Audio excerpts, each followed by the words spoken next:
Hello, and welcome back to the 5 Elements Podcast, the fitness podcast that is brought to you by data harvesting. Have you ever been walking around a store, looking at all the products, and you get a little FOMO? You get a little bit jealous, and you think, why can't I be the product? Well, with data harvesting, you can be the product. You know, when things are free, you can just sign up, you get an awesome service, you have to pay $1. Well, guess what? In those contexts, you are the product, and you're the best product on the market, baby. So we are proud to be associated with data harvesting. It's one of the many corporate sponsors and just general ideas and belief systems that we really attach ourselves onto here. Along with, as you may remember, Big Tobacco. We are big tobacco supporters over here. And lastly, I think this is an underrepresented issue that a lot of people kind of marginalize when it's a real thing that must be talked about. When there needs to be space held for the shareholders. And are they getting back enough profits on their initial investment? And I know it's uncomfortable to talk about these kinds of things, but right now, as you're sitting here listening, there is a shareholder not getting the highest margins of return on their initial investments. And I just can't stand for it. And I just want to raise awareness and hold space for this. And I just think it's good to initiate conversations here. So I know a lot of people live paycheck to paycheck, but we don't like to talk about the people living dividend to dividend. And sometimes those dividends, they're just not as high as they could be if we just ask for lower wages. So with that out of the way, oh man, that was one take. I'm proud of that. The fact that I could troll. I'm sharpening the saw of trolling, and this is really what this is all about. It's about fitness. It's about health, and it's about trolling, and they all just go hand in hand for me, because trolling is how I keep the mind sharp. Now, today I have an exciting episode because today I actually brought on one of my clients, one of my favorite clients. Her and I have been working together for years. She's one of my online coaching clients. So I do in-person training downtown Toronto, but I also do online coaching. So for most people listening to this, if this is something you want to look into, this is a conversation you want to listen to because you kind of get a vibe of what working with me will be like. You'll also get a very relatable story not from some young person with a ton of extra time to put towards their fitness. This is a mother, this is a wife, this is a full-time worker, but she also is someone who grinds her ass off in the gym, has made amazing progress, and I'm very proud of her. So I wanted to bring her on so we could talk about her fitness journey, her journey with me. And I'm going to skip roses and thorns here because since I had her, actually, she's in Toronto, so she came to my spot and we recorded this together. So I'm like, a podcast together, that's roses and thorns in the flesh. We love that. So I'm going to give my roses and thorns over there. But before the show starts, again, if you want to look into online coaching with me, make sure to check the link in the description of the show notes here, and you can get an idea of what that is, and you can apply, and we can sit down and have a conversation and see if this is worthy for you and if it's something that you're interested in. Also, if you have not yet and you enjoy the show, make sure to subscribe wherever you listen to your podcast, but also leave a review. And we have no reviews, so I want to beef those numbers up. Even troll me in the reviews. I don't care. A review is a review. And there's 3 rules that I live by. You got to spend money to make money. No such thing as bad publicity. And you miss 100% of the shots you didn't take. I don't want to say that I made up all of those quotes, but I'm pretty sure no one said them before me. So if you're going to use these going forward, I give you full reign. I just want credit where credit is due. So feel free to use these. And in this case, there's no such thing as bad publicity, something I've been saying for decades at this point. And give me bad publicity. Give me 5 stars, but then troll me in the review. I'm down for that. 1 stars, I mean, that's bad publicity, and that's actual bad publicity, so don't do that. But give me a 5-star review and then say that I suck. Just like confuse people, because then people love being intrigued. I love being intrigued. I love to mix message. So send that to potential 5 Elements recruitees of listeners. I don't know if recruitee is a name or a word, but I'm going to go with it. So let's get to today's podcast. This is going to be with my client, Jazz. We're going to be talking about her experience of fitness throughout her life, and we're going to be shooting the breeze, having a good time. And I think you're going to enjoy this one. So sit back, relax, think of the shareholders, and remember to have a good-ass time. Hello, everybody. I'm here with one of my clients of several years. Yeah. It's actually been a while now. I think so. Like maybe 3? I think so. Yeah. So this is my client named Jazz, and I wanted to bring her on the podcast because she has an interesting story, I think. And where she is now is, I think it's a little bit different than a lot of people would imagine with progress, because it's not just physical stuff. It's her relationship with the gym is completely transformed. And as a meathead myself, seeing someone become a meathead without a ton of pressure and becoming organically is really awesome. So I wanted to bring her on just to kind of talk about where she started, how she is now, and then just kind of shoot the breeze and have a little fun, because her and I have always gotten along very well. So I figured it'd be a good conversation as well.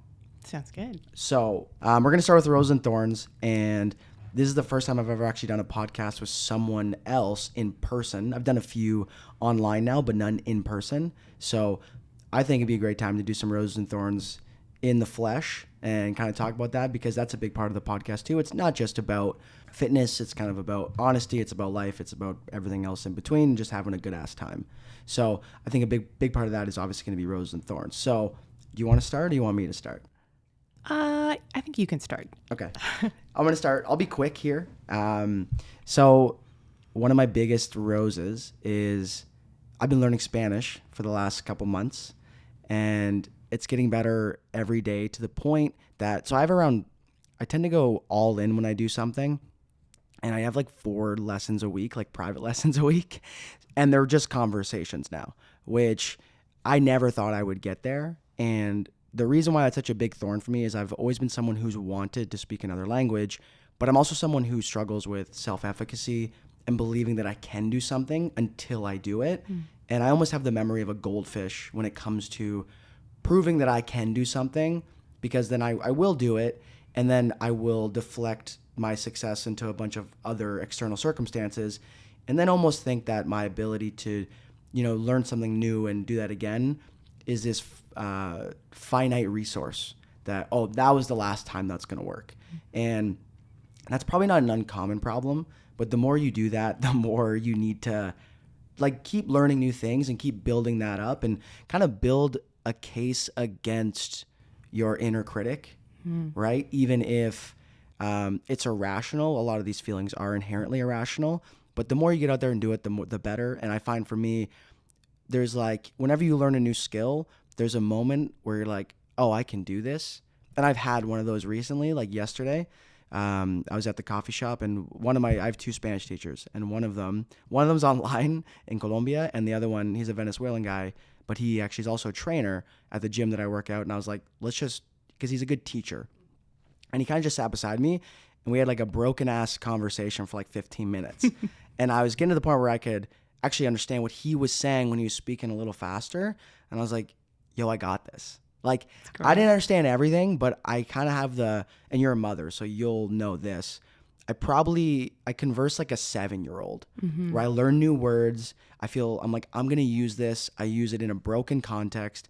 It doesn't make a ton of sense, but I have the confidence that I can actually say it. And that's a big thing with learning a new language, because people spend too much time in a book learning all the words. Yeah. You just got to sound like an idiot. Yeah. Which is how people speak English too. Yeah. Right? When you learn any language, you just sound like a dumbass for a long time. Yeah.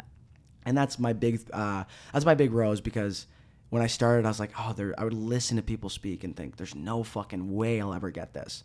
But I'm also fluent in one language. So there's a proof of concept that I can be fluent. Just takes a lot of time. That's a huge rose for me. A thorn is that I have been writing. I'm currently contracted to write for a website, and that's part of the interviews I've been doing for the podcast has been 4 articles for that website. And having kind of had complete autonomy over my creative, my creative outlet, so for the last few years, I forgot how uncomfortable it is when someone else has control over your creativity. Because I haven't collaborated with anyone. I haven't had to. Whatever I say goes. Sometimes I'll just publish something. Sometimes I'll just do something. Fuck it. Who cares? But getting feedback is good. Yeah. It's just not comfortable when you're not used to it. So my challenge, my control issues were challenged quite a bit the other day, where I had a session with one of the editors for an article. And anyone who's ever written for someone, they just torture shit in a nice way, right? But they're looking for things, and I'm having to be an adult and grow up and be this person knows more than you here. You're not writing for you, you're writing for someone else. Yeah. And you don't have final say. And that's a good challenge. It's a rosy thorn, but it's one of those things where when I was doing it, I was like, this is so uncomfortable. But it also made me realize how much my skill of letting go of control has been atrophied. And I'm glad that I'm being challenged in that regard, because otherwise you can get real greedy thinking like you can just publish anything, you can do whatever you want, and you don't have to collab. So it's a rosy thorn, but very uncomfortable. What about you, Jazz? Well, I sort of similar rose to you in the sense of continuously learning. I am going through the change. I am perimenopausal, and recently have been sort of feeling a lot more of those sort of symptoms that are really synonymous with menopause, and thought it was time for me to start to look into ways that I could sort of help myself in terms of hormone replacement therapies or other types of supplements and that sort of thing. And I think my fitness journey taught me a lot about learning myself first. I think the old me before, if I hadn't gone through, my journey in fitness, I would have just gone to the doctor and, said, oh, I'm feeling this, that, and the other. And then, whatever they said, I would have just listened to. Yeah. But, taking kind of control over my own health and, really doing some research, doing some reading, trying to figure that out has, in the fitness perspective, has sort of taught me that I can and I should really take kind of that control over my own health and advocate, So Yeah. I went to my doctor and I, started talking to her about different ways and things that I can do to try to, help some of the symptoms that I've been having. And, I found she was a little like, oh, okay, well, I don't, usually we just do this. And I'm like, yeah, usually we do this, but that's not kind of what I want to do. I don't want to do the usual thing. I want to really kind of figure it out. And I had to kind of go in there and advocate a little bit for myself. So that was really great. I can picture you doing that. Like literally, yeah. I can picture, yeah. So that's really great. And I think, it's a bit of a rosy thorn because, the thorn is I'm going through menopause. So yeah. The roses get thorny and the thorns get rosy around here. They're Exactly. They're not completely divorced from each other.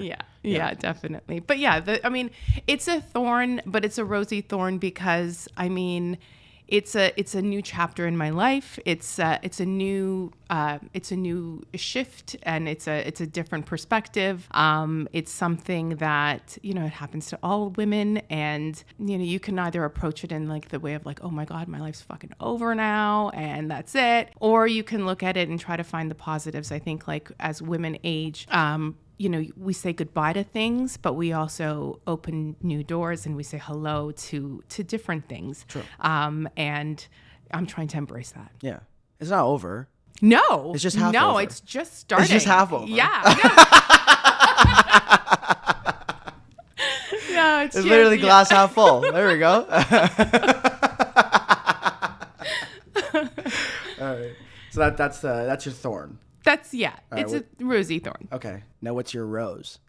My rose is the actual like looking at and like kind of figuring out, how to navigate, that I'm able to navigate these kinds of spaces on my own and to advocate for myself and to feel like I'm confident enough that I'm able to do that and to really kind of find a space for myself to be able to kind of go into these spaces where I wouldn't always feel comfortable or just always kind of like rely on somebody else to make those decisions, that I can go in there and now make those decisions for myself too. So how did your experience with fitness, because you said it impacted that, your ability or your confidence in advocating for yourself? Yeah. Like I think when I first started my actual, when I first started lifting, I had no fucking idea what I was doing. And Me too. I would look at just like Instagram videos and go, okay, well that's, I have to do this to, get really toned arms, and I have to do, and they're really silly, stupid little exercises. And I had absolutely no idea what I was doing. And then, the more I'm kind of one of those people as well that, if I'm going to do something, I have to do it like 100%, and I have to like throw myself right into it and master it, or else I'm not going to bother fucking doing it at all. Yep. I've seen that. Yeah. Yeah. So I was like, okay, if I'm actually going to do this and be really serious about it, I have to learn it. I have to learn all of the things that I need to do in order to be successful at it. And so I think that's how the fitness journey kind of, it translated into, learning about fitness and learning about how to do that kind of translates into the other aspects of my life in general. Now I'm able to say, okay, well, I did this and I was able to create this and do this. And now I'm going to translate that into my menopause journey and figure out how to navigate that space, No, that makes total sense. Because a podcast I just recorded with a friend is we were talking about interesting thing about being an adult, and why the gym I think is so interesting is that as adults, we don't tend to do new things as often. We become a little more habitual. And when you do new things, you do develop, you bring your previous portable skills into them, whether it's consistency, whether it's how you and I just go fucking head first into it. Like, you don't get to do that as often, and that can wither away with time and your belief that you can do it. Now, not speaking for everyone, but like learning new skills, playing an instrument, a language, the gym, whatever. When you do that, you are then challenged to test your resilience in the face of ignorance, in the face of incompetence, because we all start out incompetent at it, and that's not a bad word. That's just I don't know what to do. And as an adult, you can get a cushy job. You can like, here's my role, and you can let that roll out forever. But as kids, you're constantly just like choking down humble pie because you're failing all the time. So then you're always also going through the pattern of, how can I learn from this? And I've been around some adults, like my mom, for example. She worked a factory job for like 30 years, and it's like there was really nothing new. There's no new challenge. It was a good job, pro-union around here. Like, I'm happy she had it, but in terms of developing and challenging those things, like it wasn't there. And I saw her ability to face criticism get worse, and like the fear in starting new things become greater because you hadn't had it. And the gym for a lot of people is almost one of the first times as an adult where they're like, oh, I know nothing here. Or being a parent. Yeah. Being a parent is also a big one, I assume, where you're like, you feel like you're married. You're like, I know how to be in a relationship. And it's like, I think I do, but I've never done it on 4 hours of sleep, taking care of a kid and massive stress. Yeah. I assume that's a massive change. It's like tectonic plates shifting. And I'm like, I assume, and you can correct me if I'm wrong because you're the one who actually has the experience, you're like, oh, I know how to be in a relationship. And then after you and Xerxes had your kids, you're like, oh, we didn't know shit. Like, yeah. I mean, people always say, like, people who without kids, they're like, oh, I don't know, I have to be ready to have kids. And I say to them, oh, you're never ready to have kids. Yeah. Like, you're never ready. You might think you're ready, but then when they actually show up, you have absolutely no idea what the fuck you're doing. And it's so similar to walking into a gym for the first time. It's not so similar, but it is like there is some similarities between that and walking into a gym for the first time and looking around at these machines and going, I have absolutely no fucking idea what I'm doing. And I think like the thing is that you have to be, you just can't be afraid of looking like 100%. An ass. Right? Like that's it. Yeah, exactly. You just can't be afraid of feeling like a bit of an ass and thinking, okay, well, you know what? I might be using this machine wrong this time, but next time I know what to do. And, 100%. So like, and you just keep building, slowly, but surely keep building that confidence up to do that. And I think, the more we're able to put ourselves in uncomfortable positions, that it's kind of like those hermit crabs, right? That like outgrow their shells, and then they have to kind of find a bigger shell. Like you got to put yourself into positions that are uncomfortable in order to grow and continue to progress. Yeah, absolutely. Mm-hmm. Like it is, and it's a hard thing to do that because, especially if you haven't had the exposure to failure recently, it's not a fun experience to have. Yeah. It's only fun on the other side. And I've often talked about that where, because I struggled with binge eating for so long. And the only time I felt comfortable talking about it was when I felt like I was over it. Yeah. And I'm like, that's not really, like, I would get real. I'm like, dude, I used to struggle with it so much. I'd be so open. And then I remember I almost identified with being over it. Yeah. And then I relapsed into some old behaviors, and then the shame took over. Yeah. Because part of my identity was I used to do that. Yeah.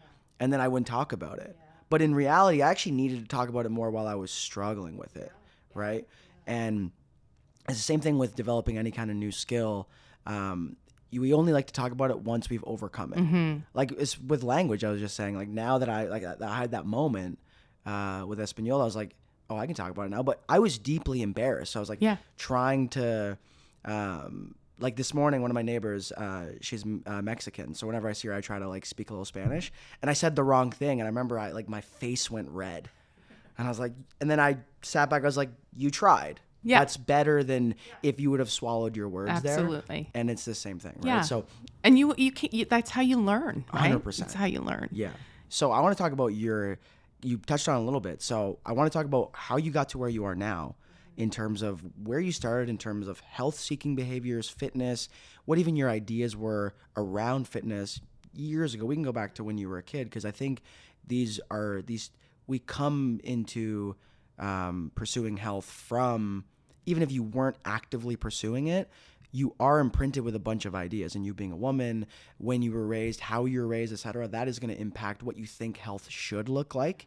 And now a lot of those ideas are thankfully being challenged, and you've internally challenged them yourself. So I want to run through, what was your first experience with like the gym or fitness like? And that could be a long time ago. It doesn't have to be like when you walked into Good Life. It could be like the first time you're like, here's what being fit is to me, and here's what I'm going to do for it.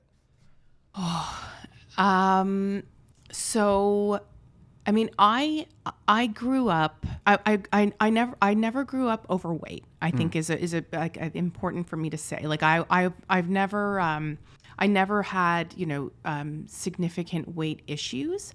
In fact, when I was young and as a teenager, I had a super high metabolism, and I remember I was really, really thin, and I could just eat anything. I had a McDonald's near my high school, and I'd go every day, and I'd eat a Big Mac combo and 6 nuggets every fucking day. Big Mac and 6 nugs? Let's go. That's a great day. Yeah. Every day was a great day. Yeah. I would never gain weight, and it was amazing. And I kind of, coasted, and I had no concept actually of like what it is like to feel uncomfortable in my body. And then Well, how old are you in this happened? As a teenager, as a 14, teenage girl, you didn't know what it's like to feel uncomfortable in your body. That's remarkable. Yeah. Like I was like, because I never really struggled with weight, right? I never really struggled with weight. So I got, as I grew up, I got married, and then things as I aged, things started to get slower. My metabolism started to slow down, and then boom, I had kids, and it was all fucking over. Yep. As we were talking about, you think you know what you're getting into. That's right. Everyone has a plan until they get punched in the face. That's right. So I had my first, and those pregnancy pounds were hard to lose. And then I had my second, and it was like fucking impossible. It felt like, oh my God, like what has happened? And then it came in like this gigantic wave of like, I can't lose this. Like I tried the same, the same tactics that I would use as like before, if like, oh, I wanted to get skinny for, an event or something like that. I just like skip fucking lunch, and it would be fine. And cheeseburger and 4 nugs. Yeah. And that, sorry. That wasn't working. And so that's when I started to think about fitness and health in this way of like, okay, now I actually have to do what like everyone else is doing and, diet and exercise. I in my like 30s. You didn't think about it until that's amazing. That's very interesting. Yeah. Very uncommon. And that's good. Yeah. Like, cause I want interesting stories. Yeah. Like, wow. Okay. Yeah.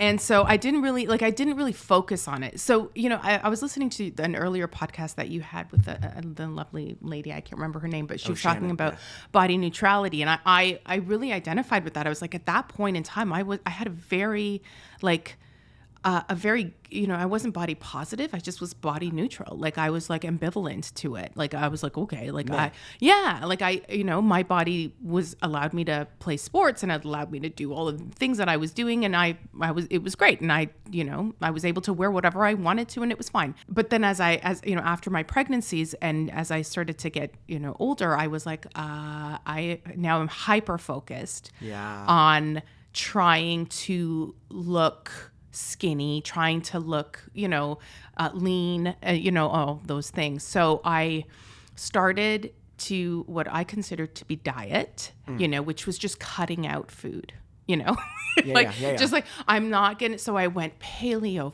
I tried all these things, right? What was the worst one? I feel one like you hated the most? I feel like cutting out carbs it killed me a little. It's crazy. It's just miserable. It was like, I mean, rice, I'm an Indian woman. Yeah, you can't be... Come on. It's nuts. No, The typical diet bullshit on the internet is so, like, you can tell white people are the ones doing it. Because it's just like, no rice. And I'm like, all right? Like, 70% of the world just closed this video. Like, I don't know how you... It's wild to me. Yeah. So I mean, so we, I cut out carbs. I did all of these things, and they would work to a certain extent until they didn't work, right? Kind of yo-yo back and forth. And then I that wasn't clearly like working. I wasn't tracking, and I thought tracking was like, oh, you had to have like either an eating disorder to be tracking. Like who tracks what psychopath tracks their food, weighs their food? Like that's crazy. Like, you have to like be so, I don't know, like you have to be like some kind of like fitness freak or some kind, like it just all these like sort of weird things that I would think about people who track their food. Like, a lot of it had to do with like, they must be anorexic or bulimic or something like well, now you are a fitness freak who tracks your food. It's that Harvey, you either die a hero or you either die a hero or live long enough to see yourself become the villain. Exactly. And then, so I never really tracked my food, and I thought I was dieting and it wasn't really working. And then I thought, okay, well, now I'm going to do the other thing that everybody's doing, and that's exercise. So I started. Okay, so you're doing all that before you're exercising. Yeah. Interesting. Yeah. Okay. And so then I was like, okay, I am a cardio queen. I can't even picture you doing cardio. It was hard. I'll tell you. I can't picture you doing 12 reps. I know. So true. And so I did all of those I did the Zumbas, I did the kickboxing, I did HIIT training. I did all of these things that would make me so sad. Yeah. Like because I really hated cardio, and I still do. And this is without rice too? This is without rice. Oh, cardio without rice. I would honestly, I can actually say that all of these things actually really did have an actual physiological impact on my body. So my thyroid stopped working. Okay. I was under so much. Those are important.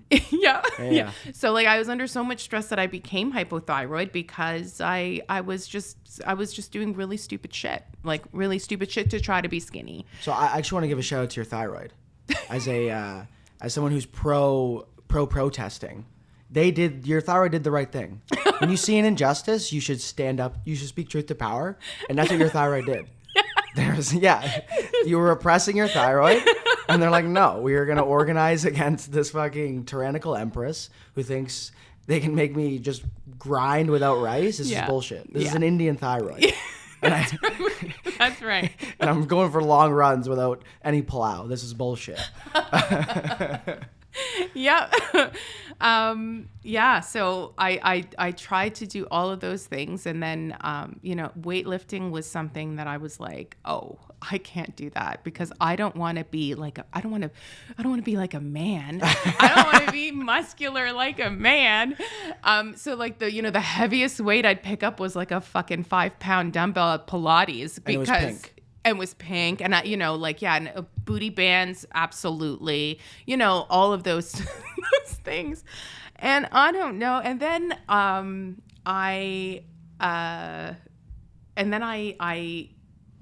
COVID hit. Actually, is what happened, and then COVID hit, and I was at home, and I was still doing my cardio stuff, just doing it in my basement now, and I thought, okay, you know what?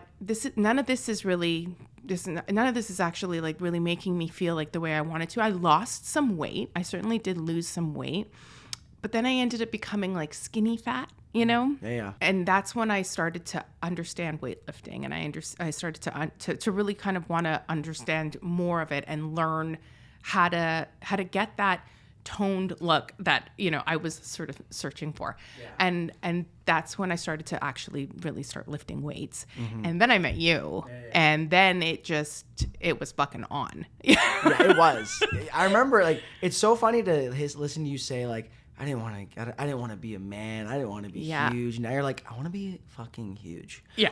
Now you're like, I want to get more jacked. Yeah. And I'm like, seeing that transformation is always awesome for me because that shows a few things. One, your understanding of how your body will respond to weightlifting has gotten better. Yeah. But also, I personally love working with women who have that mindset shift to always pursuing to be as small as possible. Yeah. To having the audacity to be like, I want to get fucking huge, or I want to get strong. Yeah. And the thing is, nobody gets huge. Oh like, my God. I'm not huge. Yeah. And I've been lifting weights. And I genetically have a good response to weightlifting. Yeah. To the point that when I was grade 8, that was when I lost 60 pounds. Yeah. And I did it in a very unhealthy way.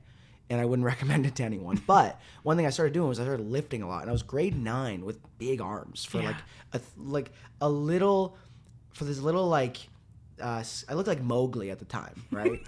Straight up, I looked like Mowgli. I can totally see that. When I get really little, I get more Indian. Like, I look way more Indian.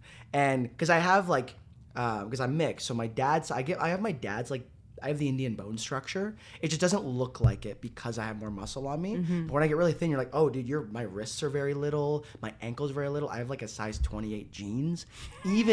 So that was me. And I was outside skateboarding all summer. So I was as dark as I've ever been. And then I remember, but I had big arms because I only did pull-ups. And then I started lifting weights from there. And I was like, I actually can build muscle quite effectively. And I knew that because once I became a trainer, I'd seen people work way harder than I ever had and not build muscle. Mm-hmm. So I'm like, I actually have a genetic inclination to build muscle pretty well. Yeah. And it showed up in the sports I excelled at, like football, like explosive sports tend to correlate with people responding to strength training well.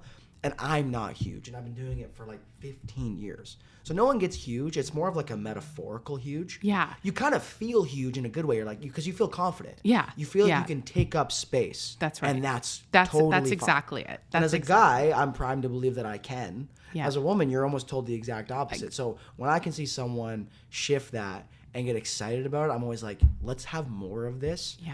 Because you obviously look more muscular and you're healthy or whatever, but like, I think the biggest transformation is how you probably see yourself. Yeah. Oh right? my God, absolutely. And that ties in with you feeling more confident to advocate yourself within your own actual, like going through menopause. Like that has nothing to do with the gym. Yeah. Truly. But you're like, the confidence shift that I had here, now I'm like, I can do that, which is huge. And that's one of the bigger things that the gym can do for people. Yeah. I think feeling as small as possible was something that I was searching for years, like for practically for 10 to 15 years. All I wanted to do was be the smallest version of myself. And now it's about taking up more space and about feeling like if I knew back then how fucking hard I'd have to work to actually build muscle, Yeah. I would never have worried. Yeah. You know what I mean? Yeah. I wish more people understood that. I know. It's the equivalent of being like, I don't want to start working.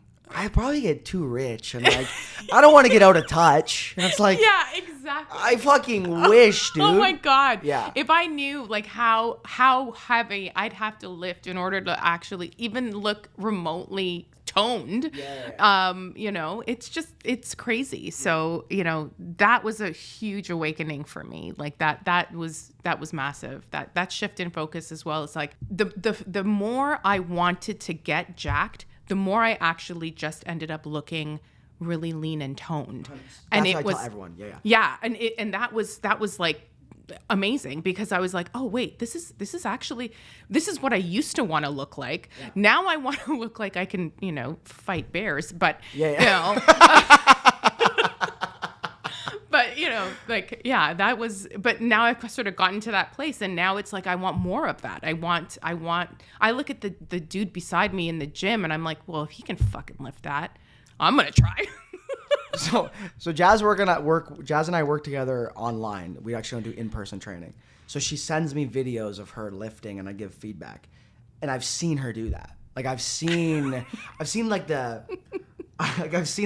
so to paint a vivid image, she'll wear a sweater a lot in the gym, which is iconic meathead behavior.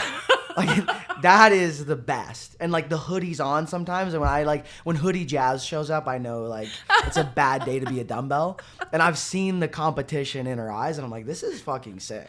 Like, it's nice to see that. And to your point, I've never trained someone who got them too jacked. Even if someone's like, I want to lose body fat, I actually don't prefer to focus on weight loss with everyone. It's just because I know what that tends to get to. It's usually tied with what you mentioned before, is like this pursuit for thinness, and like there's never enough thinness for you to feel happy with it almost. So someone like you, when you say I want to lose weight, I'm like, okay, because we have this relationship, I know what you mean by that. Like, maybe you want to shed a little pounds, whatever, but I know that's not where you think your happiness lies. And I always want to detract away from that. Yeah. But regardless of that, even when you go into like you try to reduce your calories a little bit, you want to lose a body fat, you're still training to get jacked. Oh yeah. The training actually doesn't change too much. You're trying to train to get strong and build muscle, because even when one day you don't even care about any aesthetic goals, you have this habit of like, I just like going to the gym now too.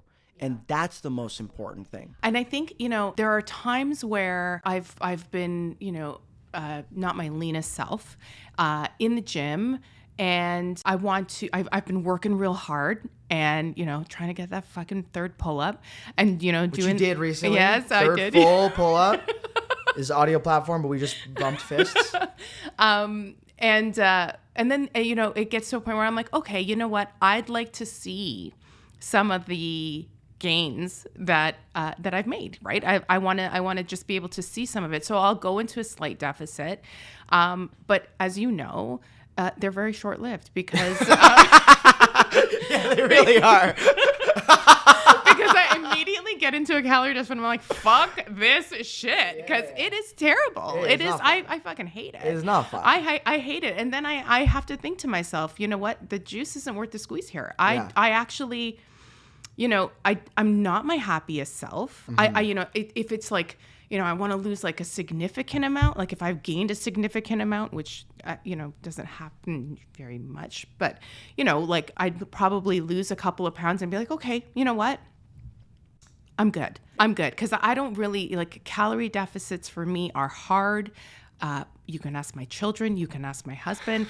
They are hard on everyone, because I'm a miserable person, and, you know, I just hate everyone, and I hate everything, and you know, they're not for me. So sometimes it's like, I'd love to be as my leanest self, but I'm never the happiest person when I'm my leanest self. So I just choose to you know, to live at maintenance, because that's great. Yeah. That's actually like, it's funny you mentioned that, because earlier you talked about your relationship with your body being like meh. Mm-hmm. And that's kind of the sweet spot.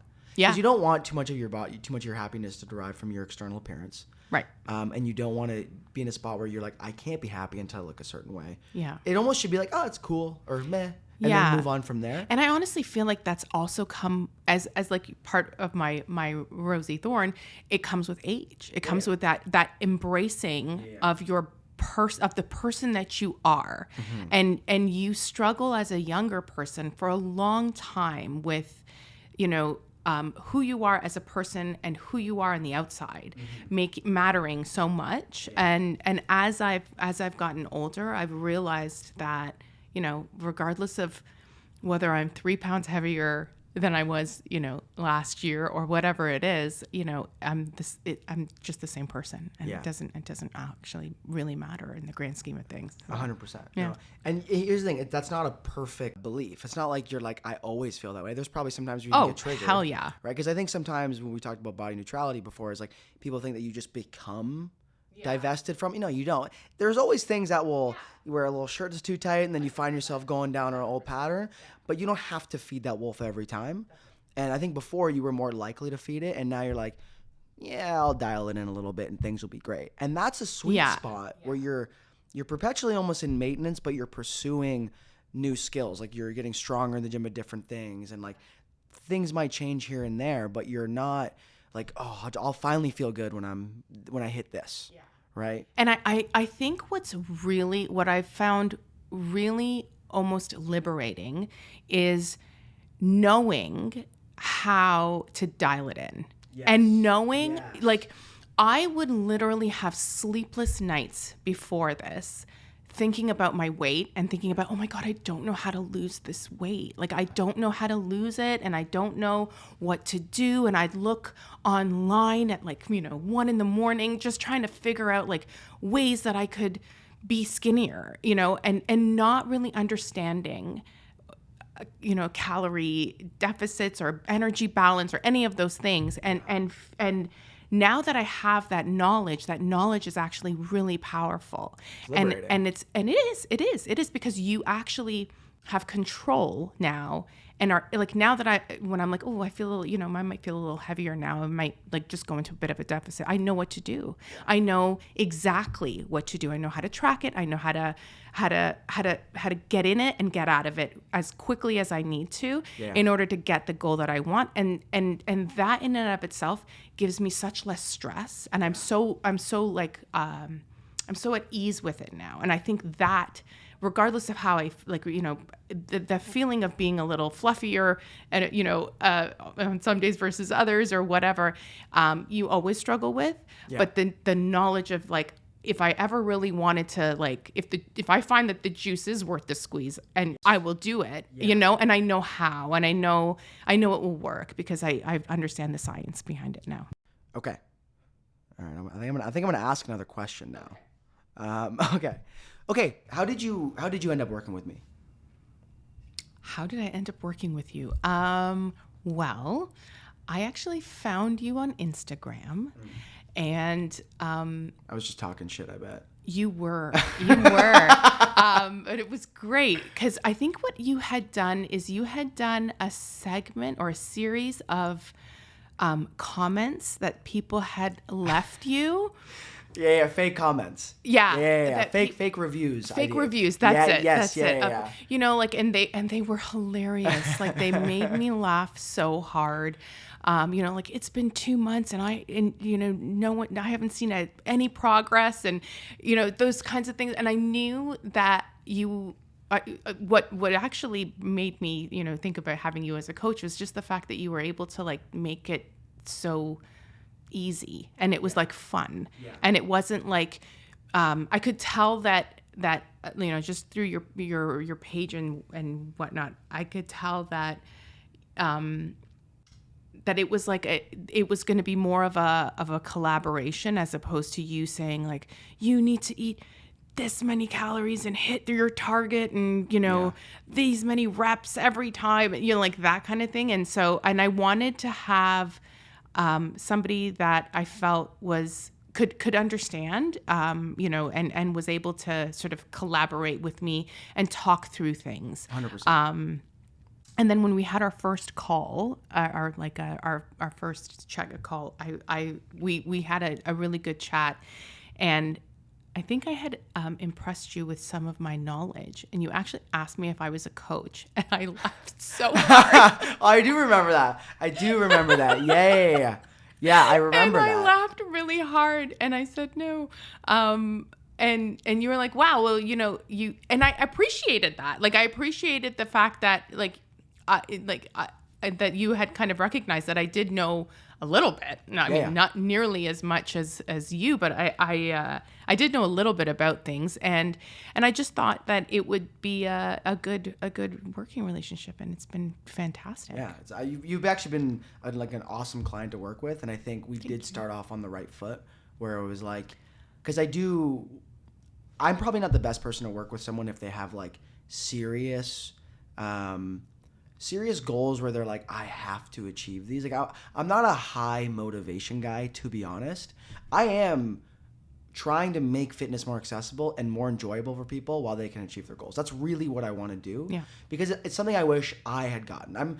I am one giant like pursuit of what we would call me search. Like, it's something I wish I had received when I was younger. Mm-hmm. And it's like a healthier relationship with food, a healthier relationship to the gym. Let's make this shit fun, and let's achieve goals. Yeah. And let's also reflect on why we want these goals. Because for so long, I was like, I will be happy. Like I said this to a friend the other day. I was like, for years, I was like, I am 10 pounds down and 10,000 more dollars away from becoming the Buddha. Like, that is what I thought nirvana was. And that's so shallow. And that's okay. Like, young people, it's very easy to fall into that. It's where it's a problem is when you never challenge that. And you know what? If you would have told me this 10 years ago, I might not have believed you, but I at least would have been like, I would have had some language to analyze when questioning whether or not all this effort, in your words, was the juice worth the squeeze. Yeah. And I want to make fitness more enjoyable for everyday people. Yeah. I'm not here to make the fitter. I hope they get fitter. That's awesome. Do whatever you want. I'm just probably not the guy for you. But in something like this, where I'm like, fitness doesn't have to be this drill sergeant thing where you are just yelled at and told what to do. It can be fun. It can be a good ass time, and you can reach your goals. And that's really what I want it to be, because historically it's only been a fun time for a very small swath of the population. And it's like, no, like, it's so cool for me to see people who wouldn't traditionally fit into like a gym setting having fun at the gym, because I'm like, that person's gonna be coming back. And the only reason I came back is I played football. I trained with my buddies on the football team. We had camaraderie. We pushed each other. Mm-hmm. There was something we were organized around, and we thought, you know what, we were doing something cool or whatever, but really it was community. We just liked it. And you can find, if you can get anyone to buy into that, enjoying what they're doing, you're going to keep going back. And that's really what I want. I mean, I remember at one point I was deadlifting, and I said to you, I think I need to get a lifting belt. Oh, I do remember that. And you were like, okay. And you were like, why do you think you need a lifting belt? And I actually didn't know. Yeah. I just wanted one because I wanted to look cool. And I and so I said something like, oh, I need to protect my back or something. Yeah. The scripted answer. Yeah. And you were so kind and so like gentle in the way you were like, well, that's not, I liked that, you weren't, it wasn't condescending. You weren't, you really want me to learn, that I want to learn. Yes. And so you facilitate that really well. 100%. And that for me was really important. And, my lifting belt now has a steady place in my car trunk, and it just stays there because I never use it anymore. Yeah. And here's the thing, that's a mistake you can learn from. Be like, hey, the next time I want to buy something because it's cool, maybe I won't. But maybe you will. And that's fine too. Yeah. I buy shit because I just want all of the lifting shit, just so that I can 100%. Cool. Yeah, because you are someone who wants to learn, and I mean, you're someone who's just gonna do what you're gonna do, and I know that about you. Like, I don't know if I could successfully talk you out of something, but I think I could facilitate a conversation where then you could be like, you know what, I respect your opinion, let me think on it. Yeah. But you are someone who I know, because I'm very similar, I maintain my autonomy, or if I don't feel like I've maintained it, I have this irrational sense of injustice just flowing through my body. Yes. A very justice-seeking archetype, I would say. Yes. And that can be big. That can be big stuff that really matters in the real world, but it also can be very minor things where some people, and there's no right or wrong here, but some people can handle that internally a little bit better. Yeah. You're not one of that. And part of being a coach is recognizing hey, do not tell this person what to do. But some clients are tell me what to do, right? And there are some contexts where I'm tell me what to do. I don't fucking know. Okay, Jazz. So I want to ask you one more question before you get out of here. This has been an awesome conversation.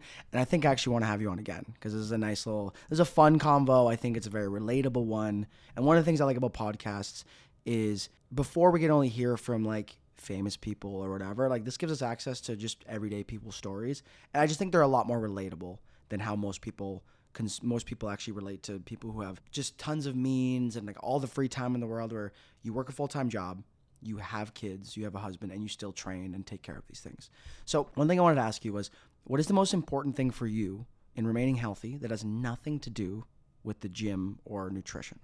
That's a great question. I think for me, the most important thing would probably be to have a healthy mindset and to keep things in perspective and to continue to learn and to grow no matter what age, to kind of realize for me I think that stress is a really, it's just always there. There's always some kind of bullshit at the end of the day that that we have to go through. But if we learn how to manage that, not through diet and exercise alone, but through a healthy mindset too. I think that's probably the most important thing as I move forward and I get into the next chapter of my life. I think that realization that I've got to manage my my stress. I've got to manage my expectations of people and myself. And I've also hit the fuck it button at this point in my life. For a lot of things, I don't really give a shit about what people think about me anymore as much as I did. That's one of the another rosy thorn about, this new chapter in my life is you actually realize that, you've got people in your life that are important to you, and the other people sometimes are just noise, and so you can choose who you want in your life, and you can live according to the way you want to and not according to the way that somebody else thinks you should. Okay, I think that was actually a perfect answer, and it kind of ties into a couple other things we talked about, but you heard it here first. If you don't like anyone, cut them out immediately. That's verbatim what Jazz just said. Even if they're family. You don't need that shit. Even if they're your kids. No, I'm kidding. But that does tie into a couple themes we talked about, right? With not being afraid to fail. And that's huge what you're talking about with mindset. And something I talk about a lot with you, and something that with coaching you has been very nice to see, because one of the darker sides of being a coach and helping people with their health is you do witness how sometimes family members of clients, people in close circles, close proximities, are causing a lot of the negative health impacts on someone's psyche, like the comments, the control, the whatever. And I've had that with clients before where I'm like, ooh, this is actually genuinely out of my scope, where there's a bigger environmental issue. Obviously, we can talk about things that can help, but I'm no therapist. I can't do anything there. But so I always try to ask clients, what's your support system like? And I remember one time I asked you, you laughed. You're like, I have a fucking awesome support system. And over the years of knowing you, that is, I have no reason not to believe that. And whenever you've had hard times, that also has been something that's huge. So, you have that. And just knowing you're not afraid to say what the fuck you want. And that's a huge thing of having a support system is it's not just contingent on you not being yourself, right? It's not contingent on you performing a certain way so that people will accept you. It's some people might not like what you're saying, but like, no, that's my person. I still care about them. So you've always had that. And then also just like being open to fucking up and failing, which in our time working together, you've always been in with a growth mindset in that, where it's like, oh, that didn't work. Let's like, I remember the one time we did that back program where it was way too much back, and you're like, dude, and it wasn't like I wasted my time. It's like we just learned, oh, that didn't work for you. Yeah, I absolutely. I think that back program killed me a little.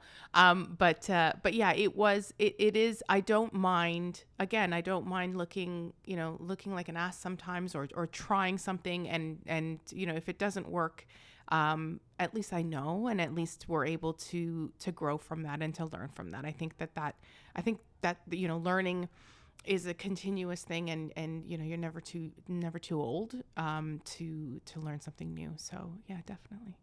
Okay, I think that'll kind of wrap it up for today. This was awesome. I'm so happy you came down, Jazz. We're gonna have to do this again. And yeah, so Jazz is gonna go to a protest now. Free Palestine. We're a big Free Palestine podcast here. So yeah, thanks for coming on. That was awesome. Thanks for having me.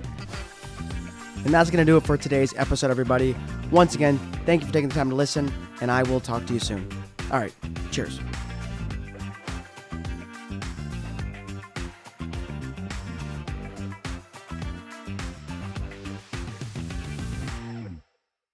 Well, you think you'll be just fine without me, but you're mine. You think you can kick me out of the band?